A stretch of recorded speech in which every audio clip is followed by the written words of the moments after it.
और इस वक्त की बड़ी खबर आपको बता दें, महाराष्ट्र के बारामती में एक बड़ा विमान हादसा हुआ है। लैंडिंग के वक्त प्लेन क्रैश हो गया है। तो बारामती से बड़ी खबर आ रही है, जहां पर एक विमान हादसे का शिकार हो गया। यह विमान लैंड करने की कोशिश कर रहा था और उसी दौरान क्रैश हुआ है। क्या हवाई सफर अनसेफ होता जा रहा है या हमें इसके पीछे छुपे कारण से अनजान रखा गया है? क्या प्लेन क्रैश की असली वजह हमें मालूम ही नहीं है? 2014 के बाद जितने भी प्लेन क्रैश इंडिया में हुए हैं, उन सभी में एक बात कॉमन है जो शायद आपको कोई नहीं बताता। आइए जानते हैं आज की इस वीडियो में।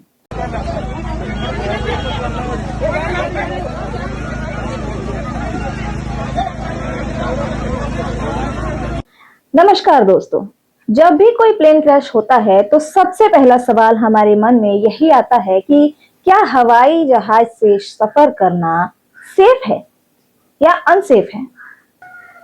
क्या गलती पायलट की होती है या फिर सरकार और सिस्टम की? सरकार और सिस्टम आखिर क्या सीख रहे हैं? हर हादसे के बाद कुछ दिनों तक खबरें चलती है, न्यूज़ चलता है, उसके बाद कुछ दिनों के बाद सब कुछ शांत हो जाता है। आखिर क्यों? लेकिन आज की इस वीडियो में हम सिर्फ खबर नहीं बल्कि जानेंगे पूरा सच। 2014 के बाद भारत में हुए सबसे बड़े विमान हादसे, उनकी जांच और रिपोर्ट में क्या सामने आया है वो भी, और सिस्टम फेलियर जो शायद समय रहते सुधारा गया होता तो आज सैकड़ों जाने जाने से बच जाती। पहला हादसा, air India express flight 1344, Kozhikode 2020 का केस। क्या हुआ था 7 अगस्त 2020 की रात? एयर इंडिया एक्सप्रेस का बोइंग 737 विमान दुबई से केरल के कोझिकोड एयरपोर्ट पर लैंड करने ही वाला था। उस वक्त मौसम बेहद खराब था, तेज बारिश, कम विजिबिलिटी और रनवे पूरी तरह से गीला था। कोझिकोड एक टेबल टॉप एयरपोर्ट है, यानी कि रनवे के दोनों ओर गहरी गहरी खाई है। यहाँ गलती को कोई दूसरा चांस नहीं मिलता। लैंडिंग के दौरान विमान रनवे पर रुक नहीं पाया, आगे फिसल गया और सीधा जाकर आगे खाई में गिर जाता है। विमान के 2 टुकड़े हो जाते हैं। इस दर्दनाक हादसे में 21 लोगों की मौत हो जाती है, जिसमें 2 पायलट भी शामिल थे और दर्जनों यात्री गंभीर रूप से घायल हुए थे। अब जानते हैं इन्वेस्टिगेशन रिपोर्ट्स के आधार पर असली कारण क्या थे। सबसे पहला कारण था खराब मौसम। डीजीसीए की रिपोर्ट के अनुसार रनवे की ब्रेकिंग कैपेसिटी बहुत ही ज्यादा कम हो चुकी थी। ऐसी हालत में लैंडिंग करना एविएशन में हाई रिस्क माना जाता था। दूसरा बड़ा कारण था एयरपोर्ट की डिजाइन। टेबल टॉप एयरपोर्ट, यानी कि दोनों तरफ खाई होना। टेबल टॉप एयरपोर्ट्स में अगर रनवे से प्लेन थोड़ी सी भी आगे जाए तो बचने का कोई चांस नहीं होता है। तीसरा कारण है पायलट डिसीजन मेकिंग का। जांच में सामने आया है कि पायलट लैंडिंग अटेम्प्ट को अबॉर्ट कर सकते थे, बट उन्होंने ऐसा कुछ नहीं किया। एसओपी के अनुसार समय पर डिसीजन नहीं लिया गया, लेकिन ये कहना गलत होगा कि पूरी की पूरी गलती पायलट की ही है। ऐसा बिल्कुल नहीं है, क्योंकि प्रेशर, वेदर और सिस्टम लिमिटेशंस तीनों एक साथ काम कर रहे थे। चौथा और बेहद ही अहम कारण, सेफ्टी सिस्टम की कमी। इस रनवे पर ईएमएएस सिस्टम मौजूद नहीं था। ईएमएएस एक खास मटेरियल होता है जो रनवे से फिसलते विमान को कुछ ही मीटर में जाकर रोक लेता है। अब बड़ा सवाल, जब सरकार को पहले से ही पता था कि कोझिकोड टेबल टॉप एयरपोर्ट्स में आता है, तो उसमें सेफ्टी अपग्रेड्स पहले से ही क्यों नहीं लगाए गए? हादसा number 2, Air India flight 171 Ahmedabad plane crash 2025। क्या हुआ?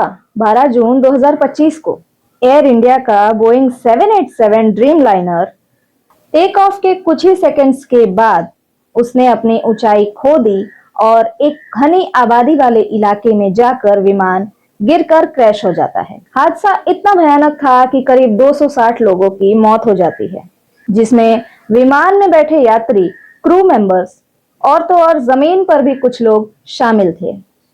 इस दुर्घटना में सिर्फ एक ही यात्री जिंदा बच पाया, जो एविएशन इतिहास के सबसे दुर्लभ सर्वाइवल में से माना जाता है। संभावित कारण है, लेकिन ध्यान रखें कि फाइनल रिपोर्ट्स अभी पेंडिंग थी। लेकिन शुरुआती जांच में कई गंभीर संकेत सामने आए। सबसे पहला कारण इंजन या थ्रस्ट का फेलर। टेक ऑफ के दौरान विमान को जितनी थ्रस्ट पावर की जरूरत थी उतनी जनरेट नहीं हो पाई। एविएशन में टेक ऑफ सबसे क्रिटिकल फेज होता है, यहाँ गलती सुधारने का मौका ही नहीं मिलता। दूसरा कारण है मेंटेनेंस से जुड़ी लापरवाही। जांच में पता चला है कि उसी फ्लाइट में पहले भी टेक्निकल इश्यूज के बारे में रिपोर्ट की गई है। सवाल ये नहीं कि शिकायत थी या नहीं, सवाल ये है कि जब पहले ही टेक्निकल इश्यूज थे तो उसे वक्त रहते सुधारा क्यों नहीं गया। तीसरा कारण है ओवरलोडेड एयरक्राफ्ट। मौसम, गर्मी, ज्यादा वजन और हाई ह्यूमिडिटी, ये तीनों मिलकर विमान की लिफ्ट को कम कर देते हैं। ऐसी हालत में अगर सेफ्टी मार्जिन थोड़ा सा भी कम हो तो नतीजा भयंकर हो सकता है। चौथा कारण था इमरजेंसी रिस्पांस में डिले। विमान घनी आबादी वाले इलाके में गिरा, आग एकदम तेजी से फैल गई और रेस्क्यू ऑपरेशंस में देरी हुई, जिससे मौतों की संख्या और भी बढ़ गई। ये हादसा ऐतिहासिक क्यों है? क्योंकि 787 ड्रीम लाइनर का दुनिया का पहला फेटल क्रैश था। Modern aircraft is equal to complete safety वाली सोच पर बहस।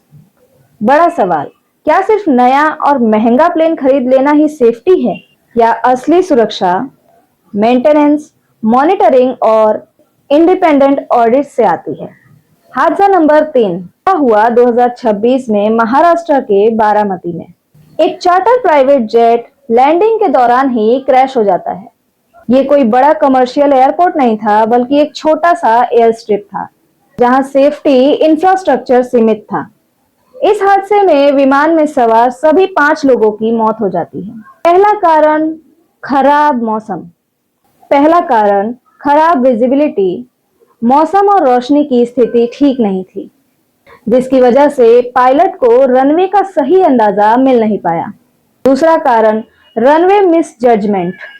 छोटे रनवे पर लैंडिंग मार्जिन बहुत ही कम होता है।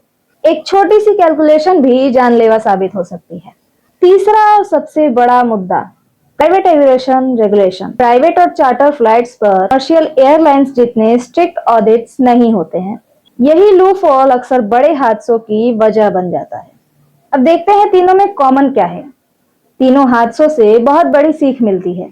ह्यूमन एरर अकेला कारण नहीं था, वार्निंग साइंस पहले से मौजूद थे। इंफ्रास्ट्रक्चर सुधार हमेशा हादसे के बाद हुए, पहले नहीं। सेफ्टी रूल्स कागजों पर थे, ग्राउंड पर नहीं। क्या सच में हवाई यात्रा अनसेफ है? बिल्कुल नहीं। आज भी एविएशन दुनिया का सबसे सुरक्षित ट्रांसपोर्ट सिस्टम है, लेकिन हर बार बड़ा हादसा हमें ये याद दिलाता है कि सेफ्टी कोई ऑप्शन नहीं है, बल्कि एक कंटिन्यूअस रिस्पॉन्सिबिलिटी है।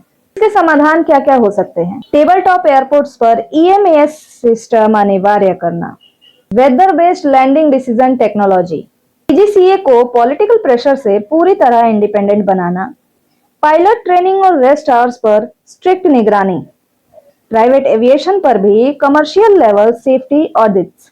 दोस्तों, प्लेन क्रैश सिर्फ एक एक्सीडेंट नहीं होता है, वो सिस्टम के फेलियर का प्रूफ होता है। नतीजा होता है सिस्टम के असफलता का। अगर हमें हादसे रोकने हैं तो हमें सवाल पूछने ही होंगे, सरकार से, रेगुलेटर्स से और एयरलाइन से।